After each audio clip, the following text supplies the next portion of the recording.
I've been dancing in my room, swaying my Самцано feet. бамбидивэн үеигч байхдаа өөрийн бүх мэдлэг туршлагаа найз зөхөндөө зааж түүний хорвоог харах нүдийг нээж өгсөн.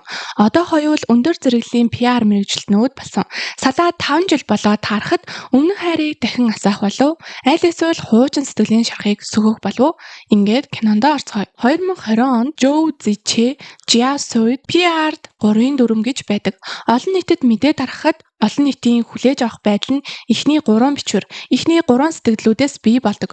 Үнэн энд огт хамаагүй. Харсан зүйл нь л чухал. Тиймээс тэдэнд харуулахыг хүссэн зүйлээ л харуулах ёстой. Тэгвэл чи ялнаа хэмээн үнтэй зөвлөгөө өгч буйг санаж байгаагаар кино эхэлнэ.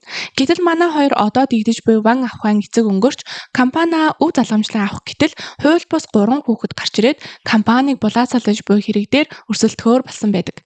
Нэг группийн 2 салбар компаниудын PR-ыг удирддаг тул нэг барилгад ажиллаж таардаг. Зичигийн хамтрагч ирээд чамайг нуудаад яагаад Хонконгт өөрийн биеэр ирснийг гайх зүйл алга. Хуучин хайртайгаа эргүүлж аммаар байгаа юм уу? Яг дээд давхарт байгаа штт гэж давхархад өмнөх үед манай хоёр хизээд салахгүй хэмээн үнсэлцэж байсан дурсамжаа сандагч 5 жилийн турш миний биеийн бүх эдисүүд өөрчлөгдсөн. Тийм бодол огт байхгүй гэхин тэр. Маргааш нь Жиасуи ажил дээрээ ирэхэд лифтэнд суух гэтэл Зичэтэй тааралддаг. Түүнийг хараад гайхан зогсдол Зичэ би хүн хүлээх дургу хэмээн хүйтнээр хэлэхэд Жиасуи лифтэнд суугаад баярлалаа хэмээгээд урагшаа танихгүй хүн шиг харав. Гэтэл Зичэ Жиасуг дээрээс нь доош шинжиж үсээ тайрсан байна, бүгд зүгээгүй байна гэх мэтчлэн бүгдийг нь анзаардаг. Харин Жиасуи Зичэд хитрхи эрт баярлаад байгаа юм шүү. Чи ялчгаагүй байгаа штэ гэхэд Зичэ яах вэ? Ван Ахуй манай үйлчлүүлэгчтэй хөрөнгөө эв зүйтэй хуваавал асуудал шийдэгдэн штэ. Удахгүй Ван Ахуйн группийн хувьцаа огцом унах болно. Гэхэд Жиасуи тийм зүйл болохгүй л дээ гэв. Зичэж тэгвэл Ван Ахуй сэтгүүлийн нүрийг чимээд л байж байхыг хүлээе дээ гээд явтал араас нь Жиасу удахгүй Ван Ахуй мэдээлэл бүр мусан арчигдах болно гэв. Тун удалгүй нэгэн одын тухай мэдээлэл газар авч Ван Ахуйн тухай асуудал интернет хайлтаас 5 байр ухарсан байдаг. Зичэж уламжлалт анхааран сарниулах арга байна. Чи ч 5 жилийн дотор сайжирсан байна шүү гэд Ван Ахуй хувийн цагийн хуваарийг хэвлэхийн зарлал. Энэ өв залгамжлалын тулааныг эцлэх ёстой гэд. Ван Ахуйн компани үдэнд баахан сэтгүүлчид цугларчсан байгаа мэдээ Жиасуид ирнэ. Ингээд сэтгүүлчдийг Ван Ахуйгаас холдуулахын тулд Жиасуи Ван Ахуйн дүрд орж машин цун осол гаргадаг. Жиасуи гэдгийг нь шууд мэдсэн Зичэ яаран очоод ялахын төлөө чи амь насаа эрсдэлд оруулж байгаа юм уу гэхэд шагаагаа гимтээсэн тул хүл алдахт нь Зичэ тэрвэрэн авна. Шагаанд нь эм төрхөж өгөөд машинд хоёр сууж байхад Жиасуи саяны тэрвэрч байхдаа нууцаар дарсан зураг үзүүлээд чи өрсөлдөгчтэйгөө ингэж татна байгааг харвал үйлчлүүлэгч чинь чамд итгэсэн хിവэр байх болов. Маргааш гэхэд бууж өгөхгүй энэ сэдвийн хайлтыг эхний 3-аас буулгаагүй байвал энэ зураг хинт хаанд очихыг би хэлж мэдэхгүй шүү гэх тэр. Гэтэл Зичэ шууд л өөртөө ойртуулад үнсэх гэж завдна. Ингээд маргааш нь асуудал шийдэгдэж Жиасуи PR дээрээ ялсан ч хамт ажиллагчдад нь дарахсандаа тамхины өрөөнд муул цохыг харсан Жичэ хяналтын өрөөнд очиж гаднаас нь хаалгыг түгжээд ус цацаж бяцхан хариу авна. Мөн Жиасуитэй уулзаад үерхэж байхдаа тижээдэг байсан муур нь 12 нас хүрсэн. Одоо л уулзахгүй бол дахиж боломж гарахгүй байхаа гэхэд Жиасу уулзгаар гэрт нь очино. Хаалганы гадаа зогсохдоо өмнөх дурсамжаа санаж кодоо анх танилцсан өдрөөр хийсэн тухайгаа ярьж байсан жаргалтай үеэ дурсаад хуучин кодыг хийтэл нууц код буруу байна гэхин тэр. Дотроо мэдээ солилгүй яах вэ гэж бодоод Зичэ рүү залгаж асуух гэтэл араас нь Зичэ гинэт гарч ирээд код хэвэндээ байгаа. Тгийн тоог чанга дарахгүй бол гацаад байгаа юм аа гэхин тэр. Үндэ маргааш Зичэ нислэгтэй байсан ч албаар хойшлуулсан байдаг. Жиасуи гих сэтгэл нь хэвэндээ байгаа нь ийхүү харагдана. Мөн муураараа шалтгаглаж явуулахгүй арай удаан хамт байхыг хүснэ. Гэтэл Зичэ 5 жилийн салсан шалтгаанаа ажлаас болсон гэж боддог байв. Жиасу Бээжин руу явж карьер хөөхийн тулд юу ч хэлэлгүй орхиод явсан байж. Ингээд Жиасуиг өдөж өгөөд гэртээ жаахан зөрмөлхтэй үнсэлцэж байна гэж зүудлээд бараг л нойтон зүүд байх нь тэр. Тэгээд ганцаараа уугаад сууж байхад нь найз нэрээд яасан нөгөөгч нөхөртэй болцсон юм уу? Эсвэл найз залуутай юм уу? Үгүй бол тэгээд дараа уулзахад чинь бүр хүүхэдтэй болцсон байх үү дээ. Хөдлөхгүй юм уу чи гэхэд шууд манай хүн ухаан орсон бололтой. Компани чинийх гээд яваад өгнө. Харин энэ үеэр Жиасуи Бээжинд очоод компанирээ Ван Ахуйн хэргийг амжилттай шийдсэнд магтаал хүртэж гэрээний төлбөрөөс гадна 600 мянган юан урамшуул болгон авдаг.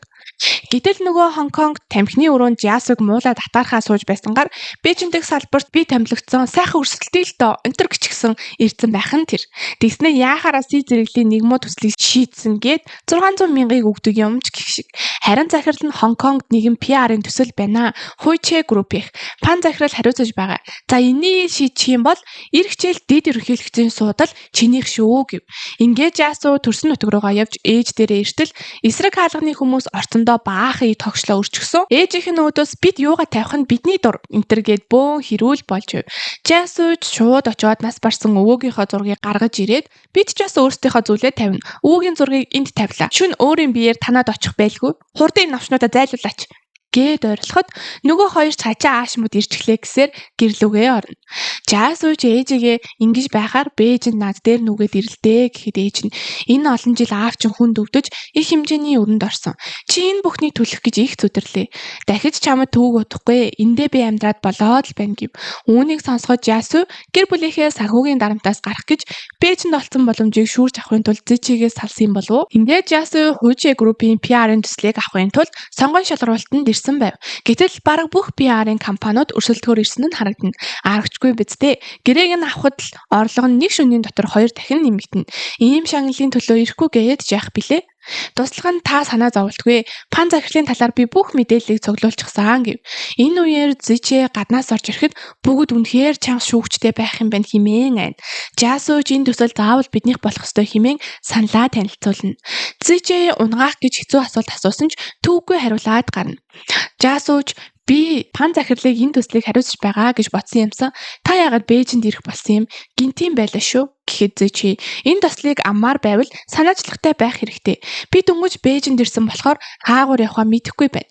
Чиний дуртай газраар орж үзээ л дээ. Гэхэд Жиасуч окей гээд нэг жижигхэн цайны газар давлан орно. Ийхүү хамт хооллож байхдаа Зичи энэ төслийн шалгаруулалт шудраг явагдана. Би хувийн саналаар үр дүнд нөлөөлөхгүй гэхэд Жиасу тэгвэл санаа амарлаа. Хооллож дуусаад Жиасу машиндаа суудал үерхээс өмнө анхны цалингаараа Зичэд авч өгсөн цантны товч суудал дээр нь унсан байх нь тэр. Энийг одоо хүртэл зүүдэг юм бах та химээн бодно. Гэтэл Зичэ албаар тайлаад үлдээсэн байдаг. Хуйчэгийн тендерийн хариу гаралгүй 7 хонож байгаад бүгд сандралдаж байтал нөгөө атаархагчдыг юу гээл чи тэр төслийг авч чадахгүй дээ. Гэтэл би Си зэрэглийн төслийг шууд авчихсан. Гэхэд Жиасу тэр төсөл чинь миний үлдэгдэн штэ. Том зүйл рүү орох шаардлагатай учраас тэрийг танд үлдээсэн юм. Гэхдээ зэрэгцэн компани захирал Аманда манайх Хуйчэгийн тендерт ялсан гэх сайхан мэдээтэй ирнэ. Нөгөө Лигийн ам таглагдах нь тэр. Гисэн ч мөчөөгөө өгөхгүй. Эднэр байр сууриа хамгаалж чадахгүй бол юу ч болж чадахгүй. Яв захирал Льютэй уулзна гэд яваад өгнө. Харин ажлынхан гадаа Зичэ цамцныхаа товчийг алга болгочихж гаргаад өгчих хэмээн зогсож байх нь тэр. Тэгснэ чи надаас битгий зогт. Би зүгээр л ажлын шугамар чам руу байнга залгаж мессеж бичих болно гэхэд Жиасу хамтран ажиллахдаа таатай байх болно. Ямар тэгж үзээгүй ч биш. Гэхин тэр. Маргааш нь Хуйчэгийн тендерийн гэрээнд 2 тал гарын үсэг зурна. Гэтэл юу захирал Жиасуг өрөөндөө дуудаад чи ханад үрчгсэн юм уу? Хуйчэгийн гэрээнд гарын үсэг зураад ажлын ачаал нэмэгдэж байгаа энэ үед чиний бие чинь дийлэхгүй байх шиг байна. Лиг танаа багт нэмлээ гэхэд Жиасу хэрэггүй би ямар ли менежерийг удирдаад байлтай биш. Амандад шинэ хүн олоод өгөөч гिचгсэн байгаа гэхэд Амандагаас өөр хүний үг биш болчихсон юм уу? Химээн үг хайсаар лиг багт нь оруулчихна. Жиасугийн туслах арайч тий тэр бидний энэ төслийг авах гэж сар гаруй бэлдсэн хугацаанд огт оролцоогүй. Өмнө тэр ван авахын хэрэг дээр нэмэр болоогүй байж шууд л ашигтай төсөл рүү улаарч байна штэ гэхэд Жиасу зүгээр дээ би маргааш имлэгт үзүүлэхээр чөлөө авна. Тэд нарт боломж олгочихъя гээд ёцтой шүрт. Цаанаа нэг зүйл төлөвлөсөн бололтой. Ингээд маргааш нь Зичэтэй ажиллаар уулзахад Ли ганцаараа явахаас өөр аргагүй болно. Зичэ саналыг нь хараад нэгтэлж дэлгэрэнгүй асуудал Лигийн ам таглагдаж хэлэх үггүй болж байтал Жиасу гаднаас орж ирээд яана зам төвжрөөд хоцорч оглоо. Энэ төслийг мэдэж байгаа хүн нь би болохоор ирэхээс өөр арга байсангүй. Хөөе Ли менежер та яагаад энэ хуучин саналыг өгчихсөн юм бэ?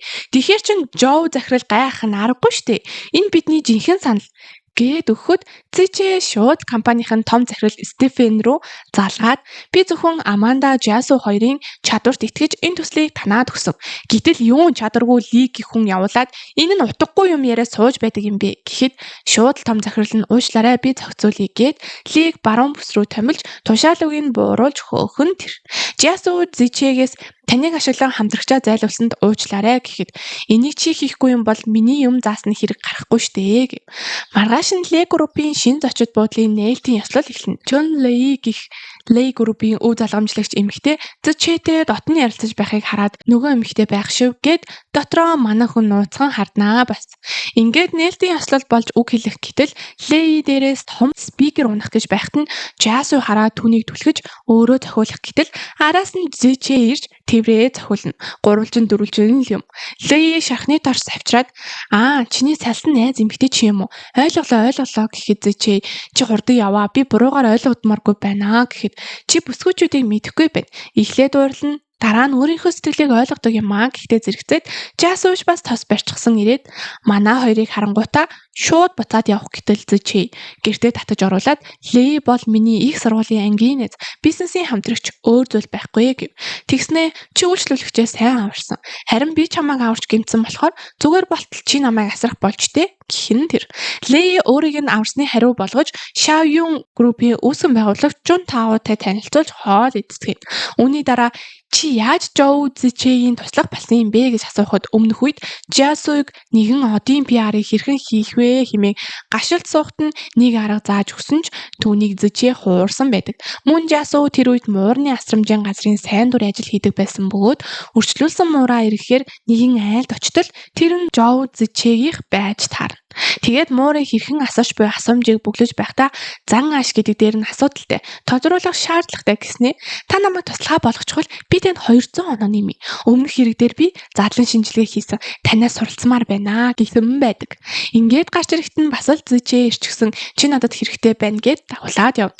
Жасугийн гэрт ирэхэд та ч надаар тос торхуулахын тулд манай гэрт энэ хүртэл ирсэн юм уу гэхэд үгүй ээ би энд байр авсан гэд хажуу хаалгандах байрыг Зичэй авчихсан байх нь тэр. Чамд илүү амар байх гэж санаа тавьсан юм гэх нь тэр. Гэрт нь орж тоос түрхэж байхдаа нэг үлээсэн биш Зичэй шууд бие барьж чадахгүй Жасугийн дээр гараад чи хүсэж байна уу гэхэд Жасуч нүдэ ханахад мууран дуугарч сая л нэг ухаан орон Жасу гэрээс нь гарна. Тэгснээ 5 жил өнгөрчгөөд байхад дахиад дурлна гэж байдаг юм бах та гэсээр явна. Хэд хоногийн дараа Зичэйгийн муур алга болчихлоо гэд хоёул сандран муураа хань. Тэгснээ Жасу 5 жилийн хугацаанд ер нь муур алга болж байсан уу? Найз бүсгүүчүүдээс чинь муурын дургүй хүн байсан уу гэхэд Зичэй үгүй ээ би 5 жилийн турш ганцаараа байсан гэх нь тэр. Гэтэл Зичэйгийн утсан дээр манай хоёрын хуучин зургнууд хадгалцаастай байгааг хараад Жасугийн сэтгэл нь хөдөлж нулимс туслуулна. Тэгээд гинэт Зичэй тагтан дээр өөр мөртөө тоглож байсныг нь сансан ч аль байрны муур гэдгийг нь мэдэхгүй тул айл болгоны хаалгыг тогшиж байгаад нэг юм муураа олж авна. Ингээд гэртээ ороод тайвшир байтал Зичэй хойлоо дахин нийлье гэх нь тэр. Гэвч Жасу бол татгалзаад хэрэггүй байлгүй дээ. Одоо зөвхөн ажил хэргийн холбоотой байсан дээр байх гээд гүйгээд гараад явчихна. Тэгээд аавынхаа зургийг хараад өмнөх үеэ дурсна. Сэтгэл нь тагуудх үед аав нь үргэлж тарг өгч тайвшруулдаг. Багхан цалинтайч аав нь тижээж чаднаа. Хизүү байвал хүрээдэр гих зэрэг халуун дулаан үсгийг санахалцсан. Маргааш нь Лью захирал орж ирээд Жасугийн туслахыг авч явна. Гайгүй шийдэгдвэл сарын дараа ирнэ. Гайтай бол жилч болж магадгүй гэх нь тэр. Ли менежерийг хөөжгсөн болохоор албаар хариугаа авчих гэж туслахыг нь холдуулах гэж байх нь л дээ. Жасуж энэ нөхцөл байдлыг шийдэхгүй бол болохгүй нь гэж бодоод Лью захирлын найддаг ганц хүн бол Фан захирал. Түүнийг өөрийн болгоё гэж шийднэ. Ингээд орох ирэх нь бараг 1 сая юан гэдэг нэлээд үнэтэй газар Фан захирлыг урьж уулзсан. Гэтэл гаднаас Фан захирлын нөхөр Льютэй хамт нэг хүүхэн твэрчгсэн орж ирж байх нь тэр. Жасууч нөхцөл байдал дээр Лью захирлыг буруутгаж амжина. Маргааш нь төлөвсөн ёсоор Фан захирал Льюгээс холбоо тасалсан группийн том захирал Стефен уурлаж тушаал бууруулан Жасуг оронд нь тавих бөгөөд туслахыг нь буцааж авчирна. Орой нэгэн хүлээн авалт дээр Лей хуулийн зөвлөх цаашаад хамтарч ажиллана хэмээн нэг залууг Жасу Зичэй хоёрт танилцуулах бөгөөд Жасутай их сургуулийн төгсөлтийн үдшилгийг хамтран хөтөлж байсан хүн байдаг. Жасуд нэлээд хамттай байгаа шинжтэй хоолнд өрнө. Энэ үед Жасугийн ээж хэдий ажил ихтэйч хувийн амьдралаа битгий орхиорой.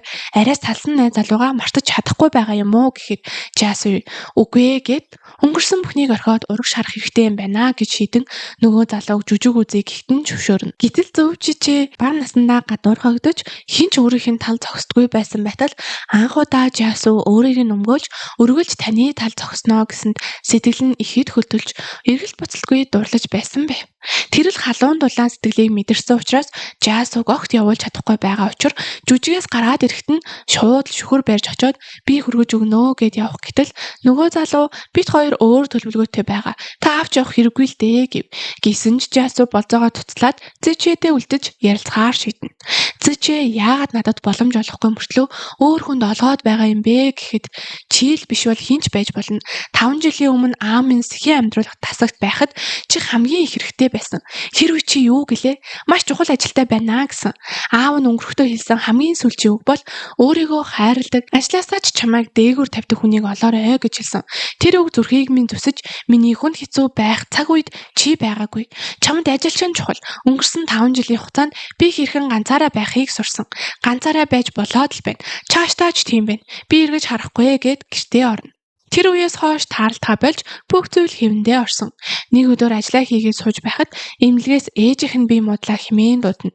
Яралтай хагалгаанд орох шаардлагатай нөхцөл байдал үүссэн байлаа. Хамгийн сайн мэдсэл жан эмчээр хагалгаа хийлгэж болох уу гэхэд аль хэдийн 3 сараар жан эмчийн хагалгаа төлөвлөгдсөн байдаг. Боломжгүй гэв. Жасу төрсөн гэртээ буцаж очоод өмнө нь аав ээжтэйгээ хичнээн жаргалтай халуун дулаан амьдарч байснаа дурсан уйлна. Аавыгаа алдсан. Харин энэ удаа ээжигээ алдвал би тасиж үлдэж чадахгүй гэж бодон жан эмчтэй уулзах гэж хичнээн араас нь явсан ч уулзаж чаддаггүй. Харин өөр нэгэн сайн мэдсэлж хагалгаа хийхээр болж ээжийнх нь хагалгаа амжилттай болдог. Жасу ээжигээ сахиад унтаж байхад нь нууцаар Зичээ орж ирэн цэцэг авчирч юм нүмнүүлээд явна.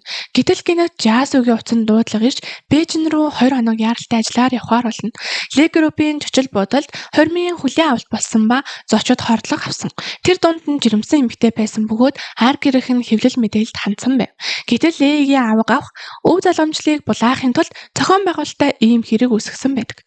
Ийхүү PR-ийн ажлыг манай хоёр дааж авахар болно. Гэтэл Зичээгийн найз Жасуд 5 жилийн өмнөх нөхцөл байдлыг болон одоо үед ээжд нь хэрхэн мэдслийн сайн хэмж олж өгсөн гэд бүх зүйлийн тухай хэлж буруу ойлголтыг нь зассан байж. Яг үндэ 5 жилийн өмнө Жасуд завгүй байна гэж хэлэхэд Зичээ цагдаад баригдан мөнгө угаах асуудлаар байцаагдаж 14 жилийн хориг хял авч магадгүй нөхцөл байдалд байсан байдаг.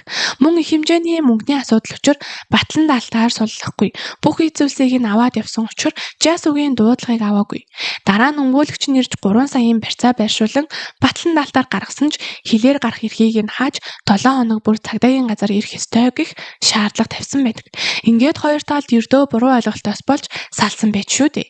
Манай хоёр ингэж нэг уучраа олж дахиж хин хинээсээ юу ч нуухгүй гээд ашгүй нэг юм эвлэрнэ. Ле группийн асуудлыг ч манай хоёр сайн шийдэж, Жасу дэд ерөнхийлөгчөөр томилогдож, цаашид Хуйчэ группийн бүх төслийг хариуцаж байхаар болдог. Манай хоёр ч хайр дурлалаа шатаж хамт нэг оронд хонож, өглөөний цагаа хамтдаа унгаа Зичээ одооноос миний хамгийн чухал зүйл бол зөвхөн чи гин. Жасу ээждээ Бээжинд сайхан том байр авч өгнө. Харин Зичээ ээжд нь нэг давхрын үйлчлэгээний талбай бэлэглэж, хүснээ хийвэл та уйдах завгүй байх болноо гэхин тэр. Харин ээж нь аав чинь чамайг өдөр бүр хайрлаж инээлгэж байх хүнийг сонгоорой гэж загсан. Энэ хүн чинь тэр хүн яг муу юм уу гэхэд ээжээ би өдөр бүр жаргалтай байгаа хэмээн жаргалтайгаар тэрвэрлэнэ.